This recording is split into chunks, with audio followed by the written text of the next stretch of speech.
Well, hello, everybody, and thanks for tuning into the Storytelling Alchemist show. Pretty excited about having my guest tonight because she's talking about healing work, which obviously, if everybody's watched my show, is my thing. I really like to talk about healing the soul, healing, anything physically, stuff like that. And she has some very comprehensive work that we're going to be talking about. And honestly, I've seen a lot of work and I've seen a lot of books. This book goes into pretty much anything you can think of. It's called the Spiritual Freedom Techniques. And I'm excited to talk about with our guest, Jen Ward, about her work. And I'm going to bring her on right now. Hi, Jen. How are you? Hi, Jeremy. Great. How are you doing? Wonderful. So spiritual freedom techniques. When I first started looking at your book, I thought, wow, this is similar to emotional freedom techniques. Then I realized it's not. Thank you. Thank you. There's a lot more to it. And could you talk about maybe what got you into this world and what got you into such deep work to help people with their healing, their life healing, their soul healing? Well, I started later in life as a massage therapist, and when I went into the in the classes, I realized that I could move energy with my intentions. Like they would share like different modalities, like cranial sacral or um, meridian points and stuff. And I figured out really early that if I put my intention in the body, I could actually move their energy through the body with my intentions. So we were like symbiotic in that way. And at the same time, I was going to a healer who was using tappings and emoting sounds like I emote sounds, and and I realized there was a glass ceiling kind of on what he was able to tell me. And so I was able to like make the leap to what was the next step that wasn't part of his protocol. Because part of what I do is like everyone is different. There's some issues that are the same, but a lot of what's in an individual is like so unique and different that you can't use. For me, I can't use just a protocol. It's not a formula. It's everybody is so unique. And so I learned how to develop taps that would take people beyond the limitations of what other tappings that I was introduced to. You brought up some really cool points. One, my massage therapist, which I hope she's watching right now because she should watch my show. She does one of the exactly what you talk about. She can feel herself moving energy in people's bodies, Yeah. and that's how it got her more intrigued, like you, into going deeper and trying to figure out, well, what's going on? How is this working? All that kind of stuff. And what I really like, I mean, I studied other forms of tapping, EFT, many years ago, and same thing you're talking about. I found, to me, yeah, I guess it wasn't necessarily limiting, and I could do a lot, but I felt like I was doing a lot of Yeah. this going around on the hands and stuff like that. And I felt like in order to teach that to somebody that's really trying to do some healing work, that was really complex, Right. and trying to remember all the time. But what I love about, and I'm just going to kind of open up in the book, is going into healing energy. You go into a bunch of different stuff like removing all genetic diseases. Mm-hmm. And then you give in. I release carrying the pain and disease of all my ancestors in all moments. And this is something big that we as healers know, that people bring in karmic stuff through their karmic lines and their energy lines, or their family lines and stuff like that, and that affects them. And I think that's something really big because not a lot of healers address that. Oh, well, for me, I'm able to read Akashic records really easily, and so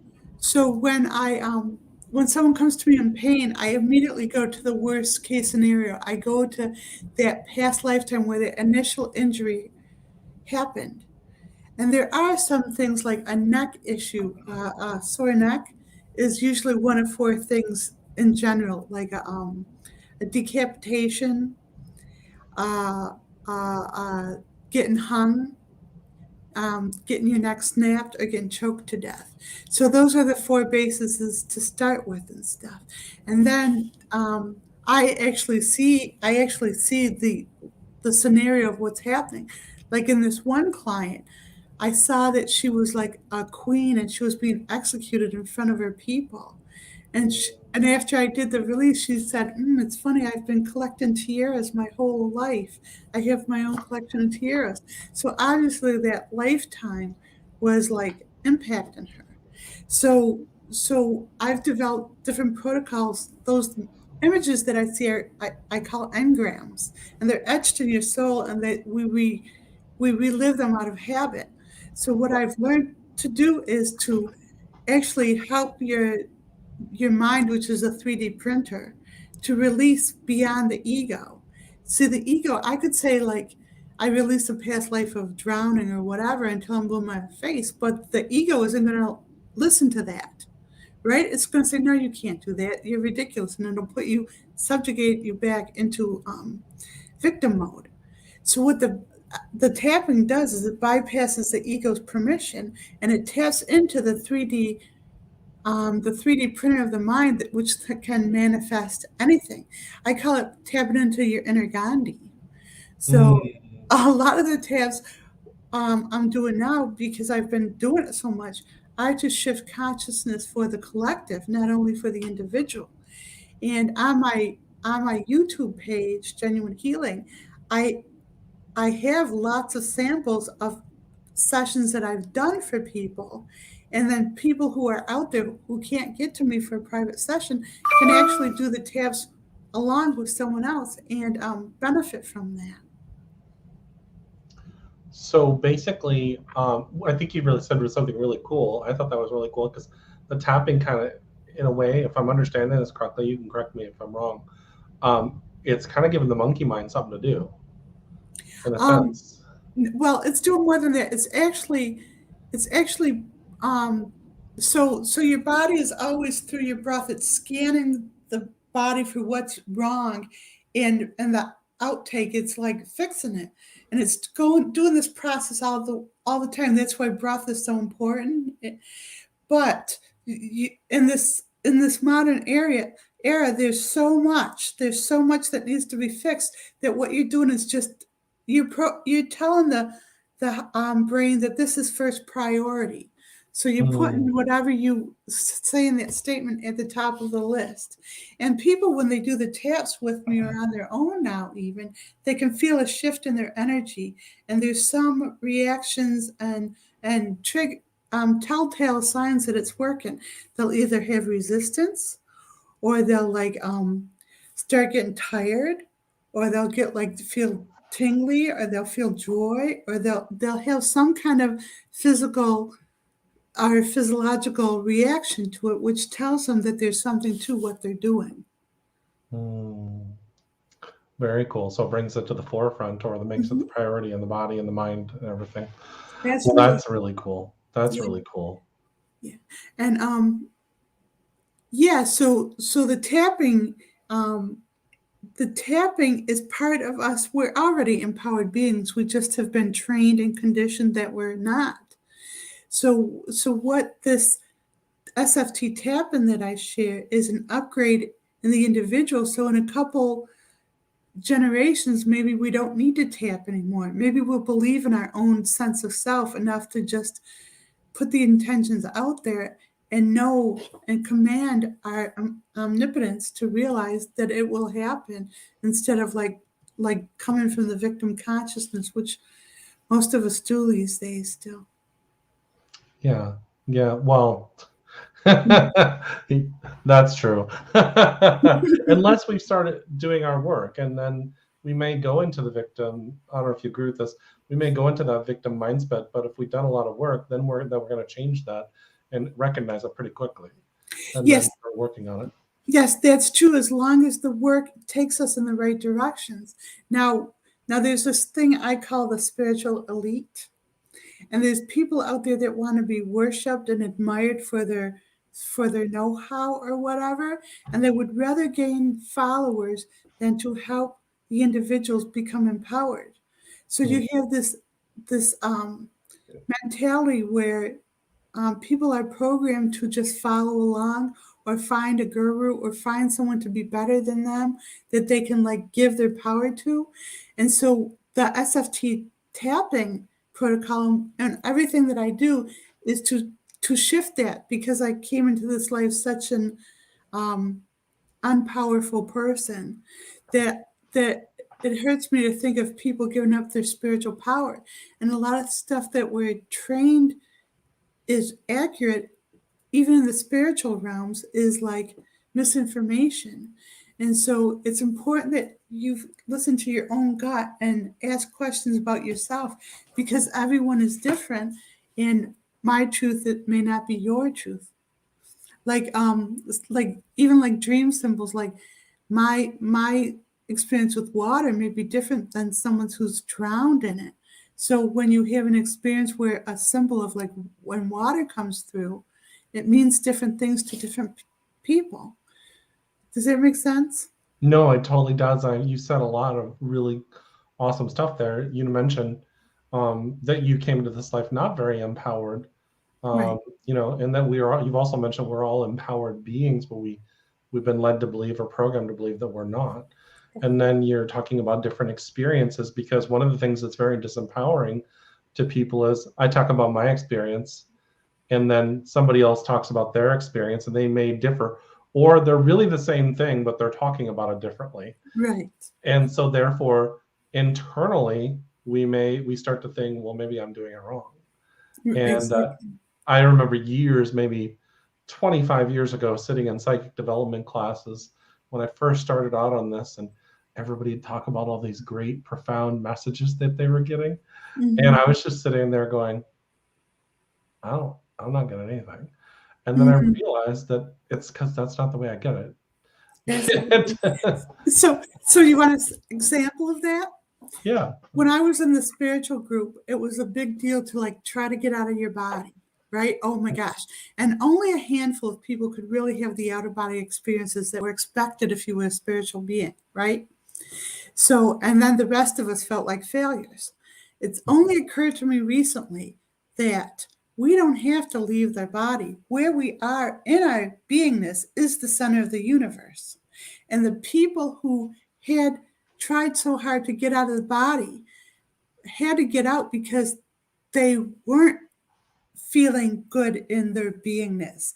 They were trying to escape it. So it's a form of spiritual escapism, where you and I innately know that this is our universe. So what we do is we expand our consciousness right where we are and realize we don't have to be in or out. We're everywhere at once. So we're not trying to escape anything.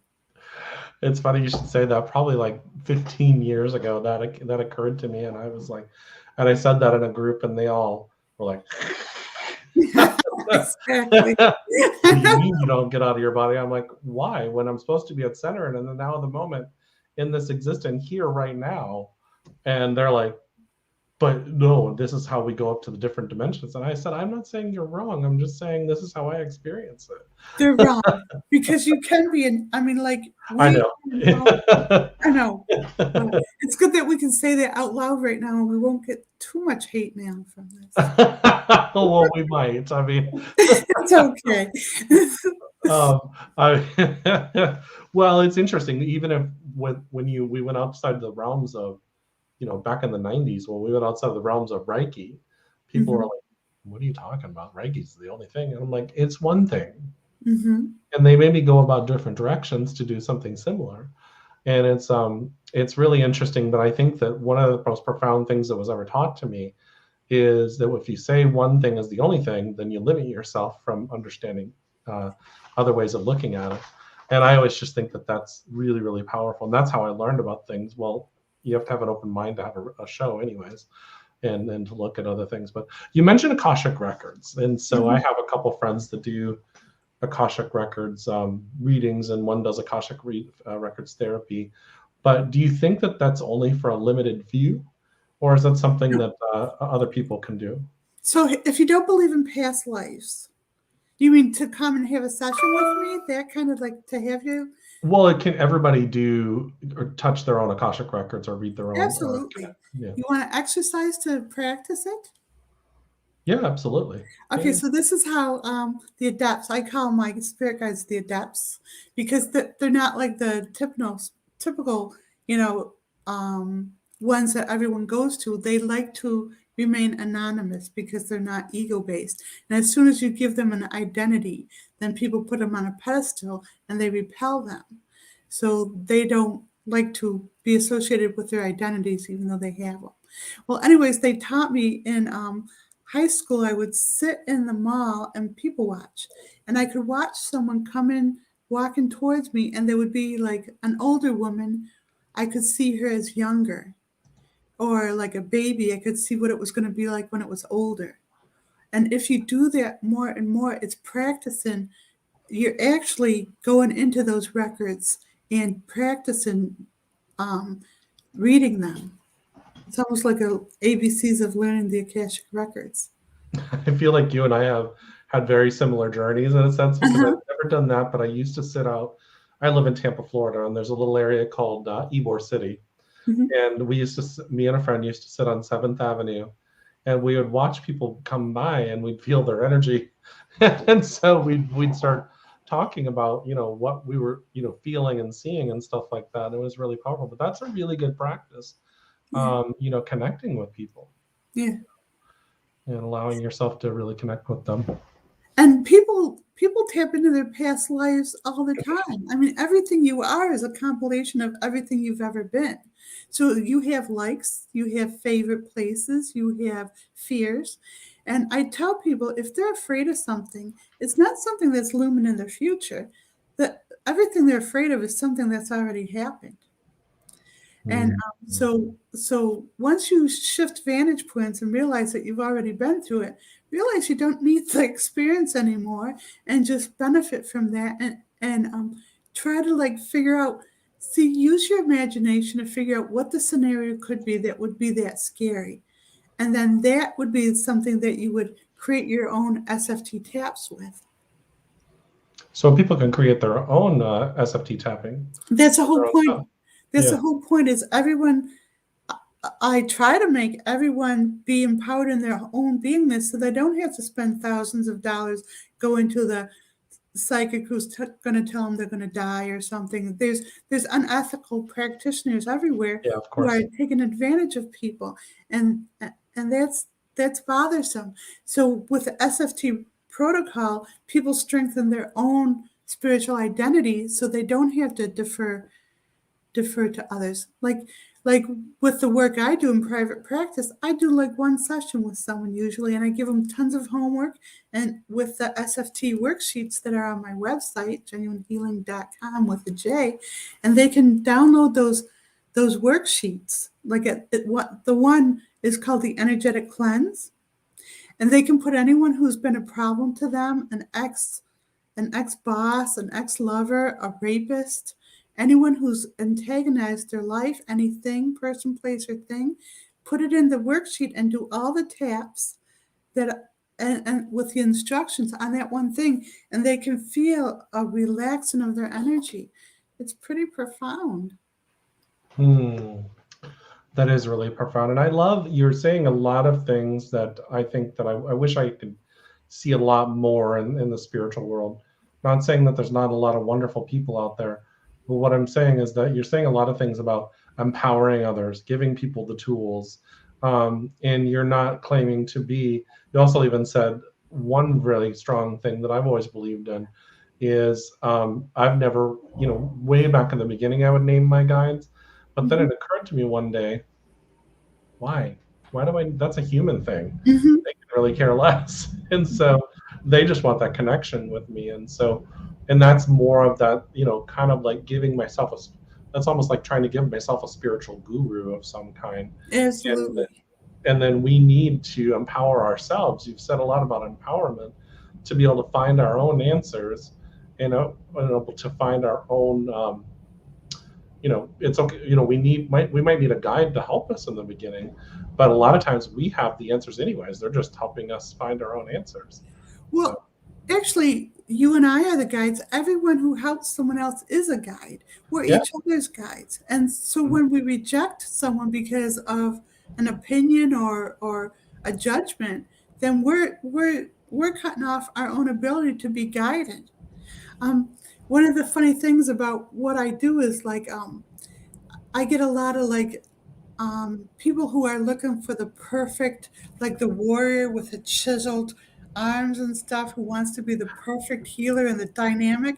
And then I'm like right there in their face in plain sight, the squeaky voice, no college education and stuff. And I'm spouting this wisdom to them that they're benefiting from and that they can't accept it because the persona they see is flawed.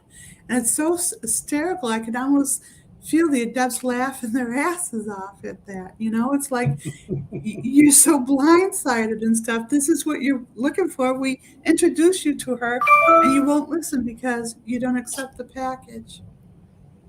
Yeah, there's a lot of, and then, well, and I don't know if you notice this too, if what you're doing is not perfectly packaged, and if they don't understand it, then it's hard for them to resonate with. And I found that a long time ago, because I used to do readings and, psychic fairs and stuff like that. And because I really couldn't describe, I wasn't necessarily doing tarot or numerology or any of that kind of stuff. People were like, well, what does he do? I'm like, I don't know. People sit down with me and things just start coming out. But really, what I'm doing is working with your soul, and so it was really hard for them to fathom that, and people would shy away from that. Much like you're talking about the package, but I also think, I don't know if you agree, people come to us that are supposed to be with us. The ones that are willing to do the work with you and do their homework, as you mentioned, and the things you give them. Do you find that those are the ones who end up coming to you in the first place? Yeah. Well, so a little bit of that's true, but I also see a little bit of limitation. So I think that everybody's starving for what we do. Everybody's starving for the truth, and they're praying to God in whatever form that they know to connect with such truth. So I don't let that glass ceiling of some people are bad, because it's a form of judgment, very subtle, like, oh, that they can get it, they can't. So what I try to do is meet them where they are, wherever they are.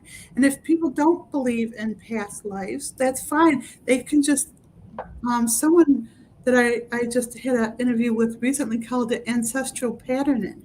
That we have the patterns of our ancestors within us. Oh, yeah. They don't have to believe in the past lives, and that's fine. But I'm seeing something, and if that helps you, then who cares what it's called? Yeah.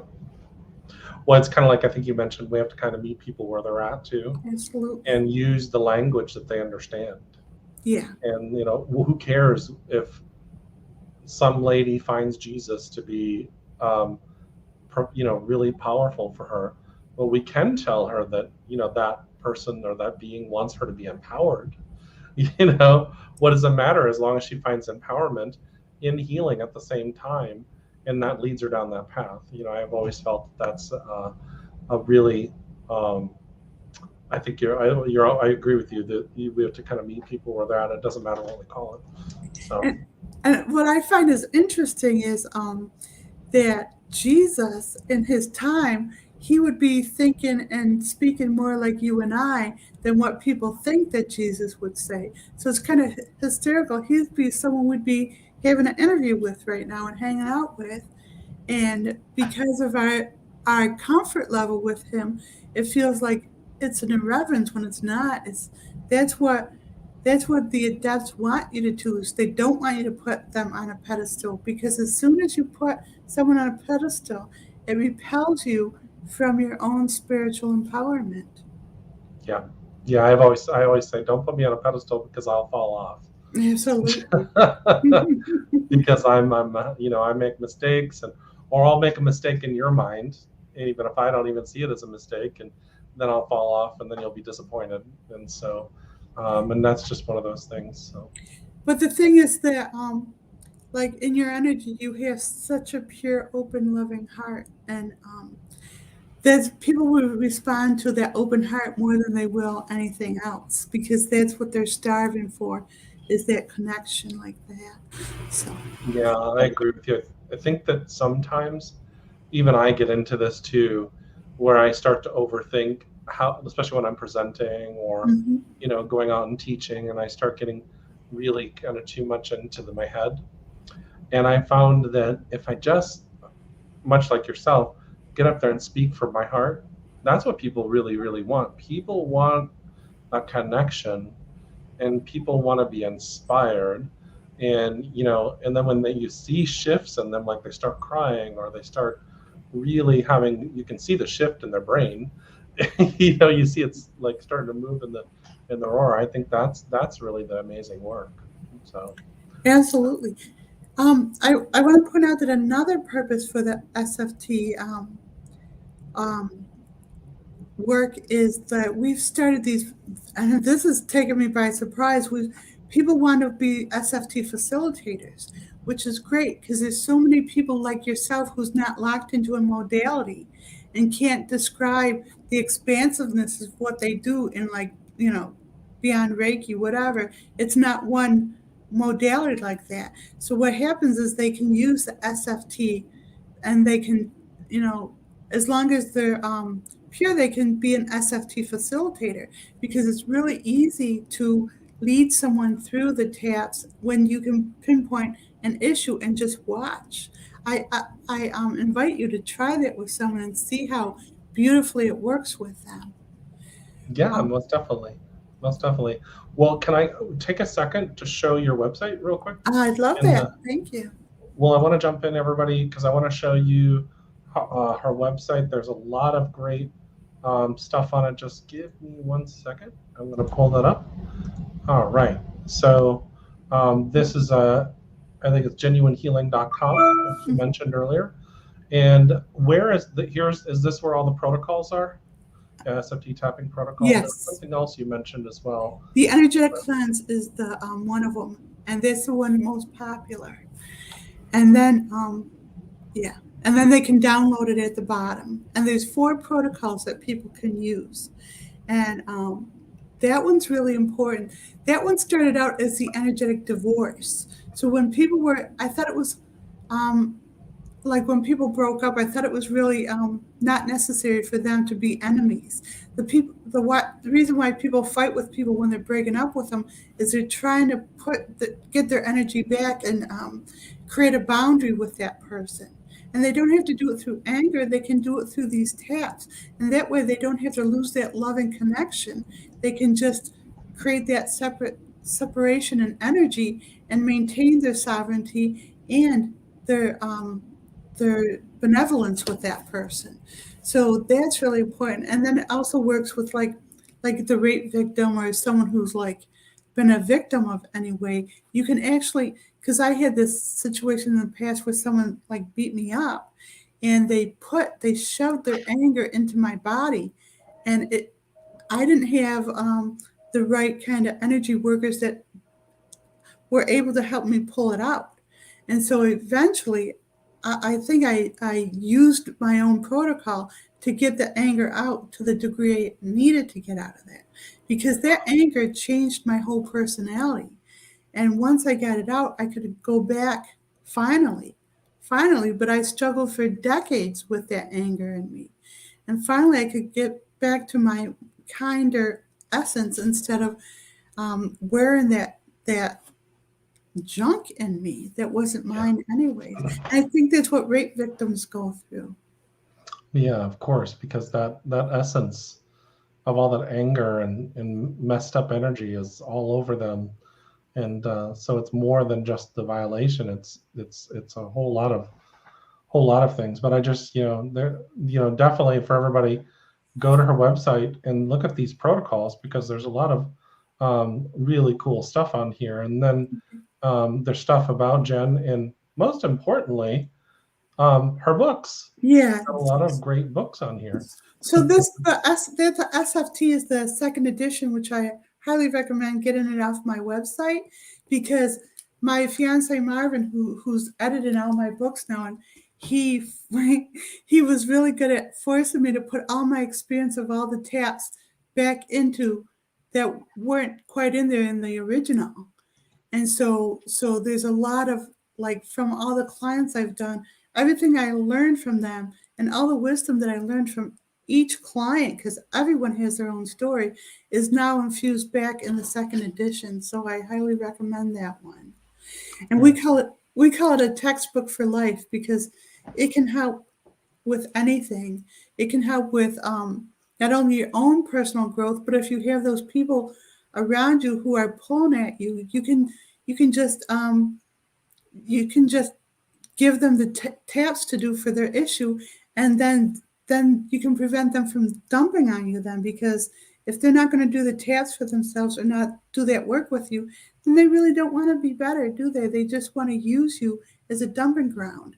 So it affords that boundary that people are looking for, so they can politely refuse the dumping without looking like a jerk. Wow. Wow. Very, very cool. Yeah. So everybody go to genuinehealing.com and then go to the books and the protocols. Well, also get to know Jen. Look at her. And it looks like you have a blog on here. Yeah. And a lot of amazing things. But definitely go and check out Jen's, because there's a lot of great, useful information on there for your own healing. Yeah. And to be quite honest with you, everybody that's watching, hey, we all need healing. Even the healers need healing. Yes. And we're constantly working on ourselves. So, yeah. So, go ahead. Is there any way you can pull up my YouTube page too? Because there's like, Oh, yeah. Let me, that would be great to show. yeah, let me see if I can find it in the links that was sent to me. Oh, if not, I'll just look it up. How's that? Thank you. Yeah, of course. Would it be under spiritual freedom techniques? It would be under Genuine Healing with a J. Okay.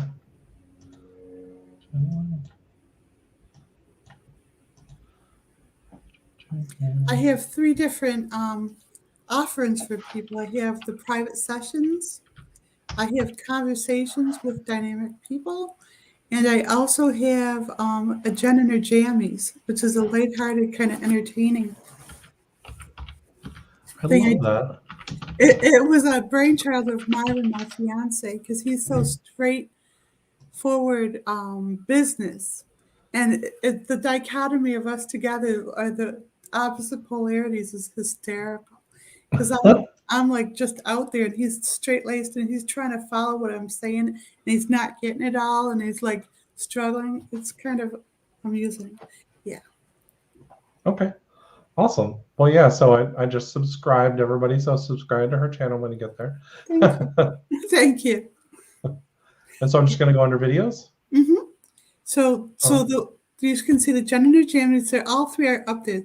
Jen and the Jammies, and then a conversation with Jen where I'm half me and half Madame Blavatsky. This one? Okay. Yeah. Oh, yeah. Yeah. I like that. So this one, and then this one? And then the one with the pink one that's the private sessions. Yeah. Okay. So that's Marvin. That's my fiance, trying to make sense of me. We're like, don't analyze me, honey. No, it's okay. He's great. He's not patronizing at all. That's funny. Well, I was going to ask you that question because I know in the press kit it mentions that being the incarnation of Madame Blavatsky. And how did you come about that in your studies and in discovering yourself? Well, it was later. It was after I went through massage therapy school.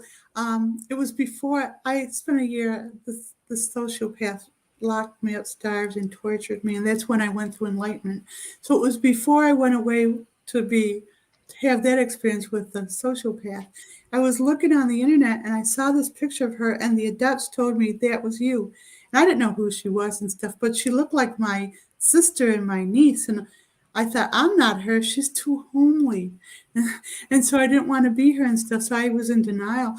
But then when I came back, and that was before I had any healing abilities or writing abilities. And later I had her book and I was holding it up next to my face, and my cousin, his jaw dropped, and I look exactly like her. And then I got a compliment the other day. Is like, this woman was really angry with me, and she says, "You say one thing 1 minute, and you say something else another minute." And to her it seemed like the biggest insult. And it was like, that's the same thing they said about Madame Blavatsky. But there's a lot of coincidences. Like her first book, Isis Unveiled, was published in my hometown, which I didn't realize, and that bookstore is still there. And I went in there one day, and it was such a surreal thing. There was a really older gentleman, really tired, and he was like, had his feet up, and he couldn't be bothered with anybody, right? And my friend was trying to tell him that this was my book and whatever, and he just tuned her out and stuff. And I thought, okay, he's not interested. And then I walked by his desk to leave. He jumped up like he was 20 and held his hand out like he was like greeting me, like he was waiting there all this time, 100 years, just to reconnect with me. And he was almost keeping a promise to keep something going or something. It was one of those surreal kind of experiences. And she also said something about Rochester in her first edition, is that Rochester was going to be a portal or a vortex for higher consciousness to come flooding into the physical world. And I think that's what I do with the tapping and all the work I do. And she also talked about this wrapping, and I didn't know it until recently. And it's like the wrapping, she was talking about the tapping that I do. So there were all these things, and she talks about how special Australia is, how it's like it's the place of a second Lemuria. And what's interesting is when I met my fiance Mark, well, we didn't meet yet because of COVID and everything, but when we connected, we both had half of the same dream. My dream was to create this healing forest where I imbue my healing abilities in the trees, and people relearn how to communicate with trees like they used to do before the pagan genocide, before all goddess energy was killed out of us. That's why we're so afraid to be tree huggers, because it brings up the fear of that genocide that happened and the crusades that followed after that, and the dark ages that we still have been in since, until we embrace our female energy. So I forgot what I was saying. Oh, we were talking about Madame Blavatsky and your connection, your Okay, life. yeah. Okay, thank you. So Marvin has the other half of that dream of like having this community that's like self-sustaining and stuff, and teaches people, re-educates them on accountability with the earth, and that spirituality, that nuts and bolts spirituality of your own integrity. And so we realized that we had each had half of the same dream. And then I was going to buy this land for my forest here. I was growing my own forest around my yard. And then we decided that I would move to Australia and combine our dreams. And so the healing force that I had here, actually one of my clients came and took it to Vermont. So now the Genuine Healing Forest 1.0 is in Vermont, and I'm now free to like move to be with Marvin in Wodonga when the COVID opens up the borders. Wow. Yeah. That is a really cool connection, and how it's really taking you on. Well, it seems like it's taking you on a journey too of discovery. Absolutely. There's another connection because he's really into having fruit trees on our property. He's really excited about that. And in Madame Blavatsky's life, she was she practiced botany, so she was doing that with the trees. It's almost like she was preparing for this lifetime all along. And I asked a psychic once, because you don't say you're a famous person, because that's like, that's ridiculous. Like, but then I asked the psychic, and he pulled up this quote from her mother in that lifetime. And her mother, now Madame Blavatsky had a really entitled lifetime then. But the mother said, poor Helena, poor Helena. I just dread the life she's going to go through. It's horrible. And she had had a pretty good life. So the mother was talking about the life I've been through, because this lifetime has been a literal hell on earth as preparation for the work I do now. Right. Well, it sounds like you're finding a pretty amazing guy now He in is. your life, Tess. He is. Watch John McCammy's and watch him squirm. It's so fun. People find it entertaining. Yeah, I used to be a guest on a show where the husband was a skeptic and the wife was she did light language, and he didn't understand a word she did, but he didn't understand anything she did, but he loved her.